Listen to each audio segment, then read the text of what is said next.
오늘 새벽부터 뉴욕 일원에는 2년여 만에 가장 많은 눈이 내렸습니다. 뉴욕 브롱스 지하철역에서 총격 사건이 발생해 1명이 사망하고 5명이 부상을 입었습니다. 3월 영주권 문호에서는 취업 이민과 가족 이민 대부분의 순위에서 짧게는 1주, 많게는 6개월의 진전이 있었습니다. 뉴욕주 플러싱에 거주하는 70대 한인 노인이 인공지능 스피커의 도움으로 목숨을 구한 사건이 알려져 화제가 되고 있습니다. 제22대 총선 재외투표를 위한 유권자 등록이 지난 10일 마감됐습니다. 뉴욕 일원 지역의 최종 등록률은 5.96%입니다. 이상은 이 시각 주요 뉴스입니다. 시청자 여러분 안녕하십니까? KBN 뉴스입니다. 오늘 새벽부터 뉴욕 일원에는 2년여 만에 가장 많은 눈이 내렸습니다. 북부 뉴저지와 일부 내륙 지역은 최고 10인치의 적설량을 기록했습니다. 뉴욕 일원에는 2년여 만에 가장 많은 눈이 내렸습니다. 어제 밤늦게 내리기 시작한 비는 새벽에 눈으로 바뀌었고 아침부터는 눈발이 굵어졌습니다. 대부분의 지역에 오늘 낮까지 눈이 내려 맨하튼과 뉴욕시 5개 보로 지역은 3인치 내외의 적설량을 기록했고 롱아일랜드 3에서 6인치, 북부 뉴저지와 내륙 지역은 6에서 10인치의 비교적 많은 눈이 내렸습니다. 뉴욕시는 지난 2022년 1월 29일 6인치의 적설량을 기록한 이후 가장 많은 눈이 내렸고 아침 시간에 많은 양의 눈이 내리면서 시민들이 출근길 큰 불편을 겪었습니다. 하늘길도 막혔습니다. JFK와 라과디아, 뉴욕 등 뉴욕과 뉴저지 3개 공항에서 항공편 1,500편이 취소되거나 지연됐습니다. 기상청은 동북부 지역 4,600만 명의 폭풍 경보를 발령했으며 뉴욕주는 차량 1,800대와 작업자 6,400명을 동원해 제설 작업을 진행했습니다. 폭풍 경보는 오늘 오후 6시에 해제됐고 롱아일랜드와 저지쇼어 지역에 발령됐던 홍수주의보도 해제됐습니다. 뉴욕 브롱스 지하철역에서 총격 사건이 발생해 지역사회에 또 충격을 주고 있습니다. 1명이 사망하고 5명이 부상을 입었습니다. 어제 오후 4시 38분께 뉴욕 브롱스에 있는 마운트 에덴 애비뉴 지하철역에서 총격 사건이 발생했습니다. 이 총격으로 30대 남성이 사망하고 14세에서 71세에 이르는 5명의 부상자가 병원으로 이송됐습니다. 목격자들은 총격 당시 비명과 함께 최소 6발의 총성이 울려 퍼졌다고 전했습니다. 용의자는 붉은 재킷과 스키 마스크를 착용한 채 현장에서 도주했고 경찰은 그를 추적 중입니다. 경찰은 총격에 가담한 범인이 더 있을 가능성을 배제하지 않는다고 밝혔습니다. 이번 사건은 청소년 무리 간의 다툼이 발단이 된 것으로 보이며 뉴욕 경찰은 사건의 배경과 용의자에 대한 추가 정보를 수집하고 있습니다. 사건 당시 경찰이 현장을 통제하면서 열차들은 역을 무정차 통과했습니다. 목격자 가운데 1명은 뉴욕 데일리 뉴스에 열차가 역에 진입하는 순간 2명의 아이가 비명을 질렀다며 최소 6발의 총격이 있었다고 전했습니다. 또 총탄이 벽에 부딪히면서 섬광이 보였다며 한 여성이 비명을 지르는 아이를 안고 있었다고 덧붙였습니다. 뉴욕시에서 총격 사건은 최근 수년간 감소 추세에 있음에도 불구하고 이번 사건은 여전히 안전에 대한 우려를 일으키고 있습니다. 3월 영주권 문호에서는 취업 이민과 가족 이민 대부분의 순위에서 짧게는 1주, 많게는 6개월의 진전이 있었습니다. 국무부가 2월 9일 발표한 2024년 3월의 영주권 문호에 따르면 가족이민은 승인 가능일이 2주에서 5개월, 취업이민 승인 가능일은 1주에서 6개월까지 진전이 있었습니다. 취업이민 1순위 승인 가능일은 계속 오픈됐고 2순위가 1주, 3순위 숙련직과 비숙련직이 1주 진전됐습니다. 취업이민 3순위 전문직과 숙련직의 경우 영주권 승인 가능일은 2022년 9월 8일로 1주 진전, 접수 가능일은 2023년 2월 1일로 동결됐습니다. 이 밖에도 취업이민 3순위, 비숙련직의 최종 승인 가능일이 1주 진전, 취업이민 2순위의 최종 승인 가능일 역시 1주 진전됐습니다. 취업이민 4순위 종교이민도 진전을 보였고 취업이민 5순위 투자이민은 승인 가능일과 접수 가능일 모두 오픈 상태를 유지했습니다. 가족이민의 경우 승인 가능일에서는 진전을 보였고 접수 가능일은 대부분 동결됐습니다. 1순위는 승인 가능일이 1개월 1주, 이 A순위의 최종 승인 가능일은 4개월 3주 진전했습니다. 2순위 B는 승인 가능일이 2015년 11월 22일로 1개월 3주, 3순위는 5개월 1주 진전됐습니다. 4순위는 승인일이 2주 진전됐고 접수 가능일은 동결됐습니다. 뉴욕주 플러싱에 거주하는 70대 한인 노인이 인공지능 스피커의 도움으로 목숨을 구한 사건이 알려져 화제가 되고 있습니다. 뉴욕주 플러싱에 거주하는 70대 한인 유두수 씨가 인공지능 스마트 스피커 누구의 도움으로 생명을 구한 것으로 알려졌습니다. 뉴욕주 론킴 하원 의원은 지난해 주정부로부터 받은 $50만 지원금으로 100명의 한인 시니어에게 이 스마트 스피커 누구를 보급했는데 그중 한 대가 유 씨의 목숨을 구하는 데 결정적인 역할을 했습니다. 지난 8일 유 씨는 위험 치료제를 과다 복용한 후 의식을 잃고 쓰러졌습니다. 그런데 누구의 AI 관제센터는 평소 활발하게 교류하던 유 씨가 42시간이 넘게 응답하지 않자 이상을 감지하고 홈케어 매니저에게 연락을 취했습니다. 이후 911에 신고가 접수됐고 유 씨는 구조될 수 있었습니다. 론킴 의원실은 주정부 AI 파일럿 프로그램의 일환으로 메디케이드 수혜자 및 시니어 데이케어 센터 방문자들을 대상으로 이 스마트 스피커를 배포했습니다. AI 스마트 스피커 누구는 SK텔레콤이 제작하고 비영리단체 리즈마 재단을 통해 미국에 유통되고 있습니다. 론킴 의원은 이번 사건을 계기로 더 많은 시니어들에게 AI 스마트 스피커의 보급이 필요하다며 주정부 차원의 예산 확장을 요구하고 있습니다. 이번 사례가 AI 기술이 어떻게 고령자들의 삶을 보호하고 개선할 수 있는지를 보여주는 생생한 사례가 됐다는 평가도 나오고 있습니다. 제22대 한국 국회의원 선거 재외투표를 위한 유권자 등록이 지난 10일 마감됐습니다. 뉴욕 1원 지역에서는 5,319명이 등록을 완료했습니다. 뉴욕 재외선거관리위원회에 따르면 지난 10일까지 접수된 뉴욕 총영사관 관할 국외 부재자 및 재외선거인 신고 신청자는 총 5,319명으로 나타났습니다. 전체 추정 선거권자 89,240명 가운데 5,319명이 등록을 마쳐 최종 등록률은 5.96%입니다. 유학생과 여행자, 상사, 주재원 등 국외 부재자는 3,255명, 재외 선거인은 2,064명이 신고 신청을 마쳤습니다.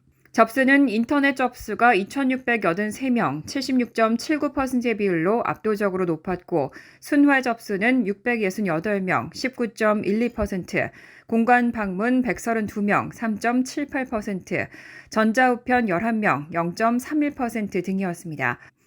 등록률 5.96%는 뉴욕 총영사관 선거 관할 지역의 역대 총선 재외선거 등록률 중 가장 높은 수치입니다.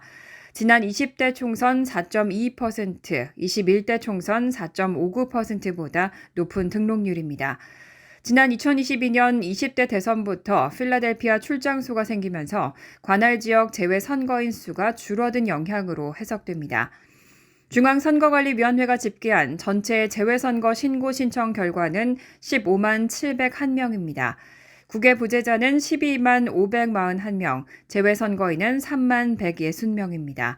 추정 재외선거권자 197만 명의 7.6%로 지난 제21대 국회의원 선거 177만 348명보다 15% 줄었습니다. 국가별 인원은 미국이 3만 4,490명으로 가장 많았고 일본 2만 5,230명, 중국 1만 7,152명 순입니다. 중앙선관위는 오는 2월 21일부터 3월 1일까지 10일간 재외선거인 명부를 작성하고 열람과 이의신청 기간을 가진 뒤 3월 11일에 재외선거인 명부를 확정할 계획입니다. 1월 소비자 물가 상승률이 전년 대비 3.1%로 둔화세를 보였습니다. 다만 주거비가 발목을 잡으면서 전문가의 예상치는 웃돌았습니다. 오늘 노동부는 1월 소비자 물가지수가 지난해 같은 달보다 3.1% 상승했다고 밝혔습니다. 한 달 전인 지난해 12월에 3.4%보다는 둔화했지만 월스트리트저널이 집계한 전문가 예상치 2.9%는 웃돌았습니다. 지난해 6월 이후 3%대 초중반에서 등락을 거듭하고 있는 가운데 특히 주거비 상승이 물가 상승세에 큰 영향을 미쳤습니다. 주거비는 전월 대비 0.6% 올라 1월 CPI 상승분의 3분의 2에 기여한 것으로 나타났습니다. 전문가들은 최근 임대료 상승률이 둔화하고 있지만 CPI 산정 특성상 시차가 존재하는 만큼 아직 임대료 하락분이 반영되지 않은 것으로 분석됐습니다. 변동성이 큰 에너지와 식품을 제외한 근원 CPI는 지난해 같은 달과 비교해 3.9% 상승해 12월과 같았지만 전문가들의 예상치를 상회했습니다. 근원 CPI의 상승은 연방준비제도의 통화정책 방향 결정에 큰 영향을 미치기 때문에 이번 상승률 반등은 연준의 조기금리 인하 기대감을 약화시킬 것으로 전망됩니다. 제롬 파월 연준 의장은 최근 경제의 탄탄함을 언급하며 금리 인하에 대해 신중한 접근을 강조했습니다. 파월 의장은 인플레이션이 연준의 목표인 2%로 지속 가능한 방식으로 내려갈 때까지 시간을 갖고 데이터를 확인해야 한다고 밝혔습니다.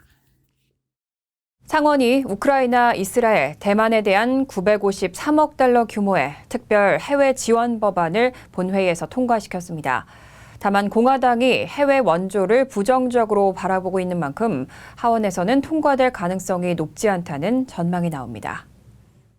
상원은 오늘 오전 6시 30분 우크라이나와 이스라엘, 대만에 대한 군사 지원을 담은 총 953억 달러 규모의 안보 예산 수정안을 통과시켰습니다. 이 수정안에는 지난 7일 상원 토론 종결 표결에서 부결된 안보 패키지 예산안 가운데 여야 견해차가 컸던 국경 통제 관련 내용이 제외됐습니다. 전날 상원은 의안에 대한 합법적 의사진행 방해를 무력화하기 위한 절차 표결을 가결했고 새벽까지 토론을 이어간 끝에 예산안을 통과시켰습니다. 예산안은 우크라이나에 601억 달러를 지원하는 내용을 담고 있습니다. 2022년 2월 러시아의 우크라이나 침공 이후 우크라이나에 대한 단일 원조로는 최대 규모입니다. 이외 이스라엘에 141억 달러, 대만 등 인도 태평양 지역에 48억 달러, 세계 분쟁 지역의 민간인에 91억 5천만 달러를 지원하는 것도 포함됐습니다. 다만 공화당이 다수를 점하는 하원에서는 통과되지 못할 가능성이 높습니다. 하원 지도부는 우크라이나에 대한 추가 지원에 난색을 보이면서 이스라엘에 대한 지원안만 별도로 처리하려는 움직임을 보여왔습니다. 공화당 의원들은 또 해외 원조 법안에 국경 제한을 포함할 것을 요구해왔습니다. 마이크 존슨 하원의장은 국경 통제 조항을 제외한 수정안에 대한 반대 의사를 밝히며 수정안이 상원을 통과하더라도 표결에 붙이지 않겠다고 밝혔습니다. 정부가 현재 5일인 코로나19 자가 격리 기간을 완화하는 방안을 검토하고 있습니다. 어느 정도 집단 면역이 형성됐다는 현실을 반영한 조치로 보입니다. 정부가 코로나19 자가격리 기준을 완화할 방침입니다. 질병통제예방센터는 현재 5일로 설정된 자가격리 기간을 조정하고 약을 복용하지 않고도 24시간 동안 열이 없고 증상이 경미한 경우 격리를 하지 않아도 되는 새로운 지침을 검토 중입니다. 많은 사람들이 이미 코로나19에 걸렸거나 백신을 접종해서 어느 정도 집단 면역이 형성됐다는 현실을 반영한 조치입니다. 이미 오리건과 캘리포니아주에서는 유사한 정책을 시행 중에 있습니다. 보건당국자들 역시 코로나19를 일반적인 호흡기 질환과 같은 수준으로 취급하고 있고 고위험군에 대해서만 별도의 추가 예방 조치를 취하는 방향으로 나아가고 있다는 입장을 전달한 것으로 전해집니다. CDC는 새로운 방안을 곧 발표할 예정이지만 아직 백악관의 최종 승인은 받지 못했습니다. 이런 자가격리 기준의 완화는 지난해부터 논의돼 왔지만 가을에 코로나19 확산세가 다시 나타나며 잠시 중단됐던 상태였습니다. CDC 국장은 오늘 4월 새로운 호흡기 질환 가이드라인 발표를 조직의 우선순위로 삼고 있다고 내부 메모를 통해 밝힌 바 있습니다. 현재 미국에서는 매주 약 2만 명 이상이 코로나19로 입원 중이고 CDC에 따르면 지난 3일 기준 전주 누적 입원자 수는 2만 772명, 지난 1월 13일 기준 사망자는 2,318명으로 집계됐습니다. 간추린 소식입니다. 미주 한인 이민사 박물관이 뉴욕 한인회관에서 철수합니다. 지난 2018년 3월 개관한 지 6년 만입니다. 뉴욕 한인회와의 리스 재계약이 어려워지면서 이전하게 됐습니다.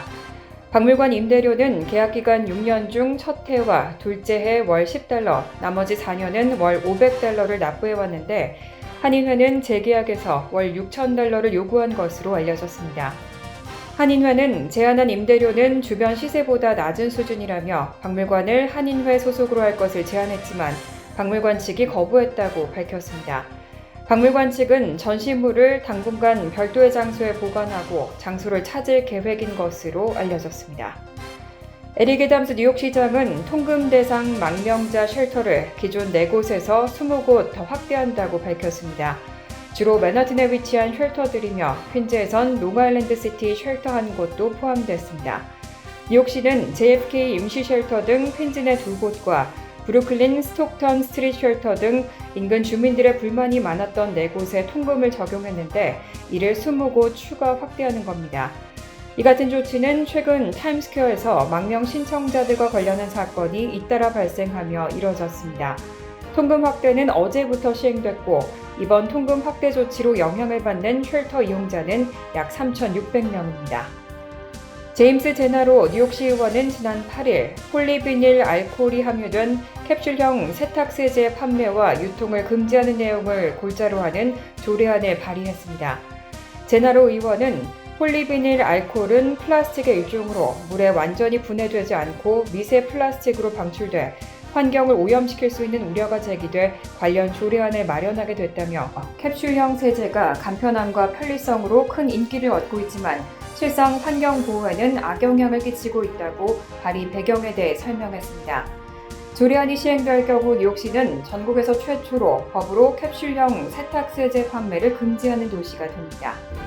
뉴욕 한인봉사센터가 12학년 한인 학생들을 대상으로 이훈 박사 장학생을 모집합니다.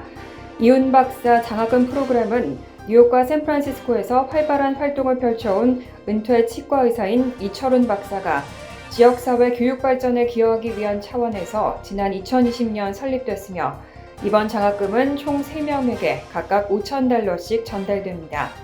신청 대상은 현재 12학년인 한인 학생 중 올 가을 학기 4년제 대학 입학 예정이고 뉴욕주 내 거주자여야 합니다. 또 고교학점 평균 3.0 이상, 봉사활동 및 리더십 함양 관련 활동 증명 가능 및 가구 소득이 연방 빈곤선의 400% 이하에 해당돼야 합니다. 환율과 증권 소식입니다.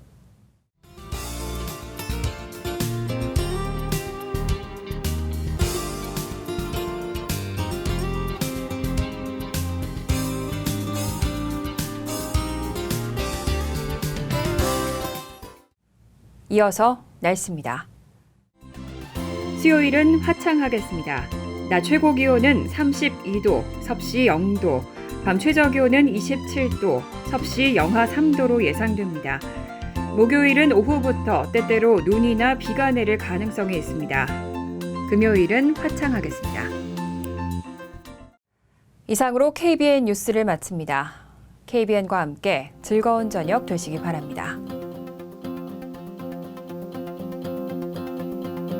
동부 최대 한인방송 KBN이 제작하는 KBN 뉴스는 웹사이트 mykbn.com 그리고 유튜브와 페이스북에서 다시 보실 수 있습니다. 좋아요, 구독, 알림 설정은 뉴스 제작에 큰 도움이 됩니다.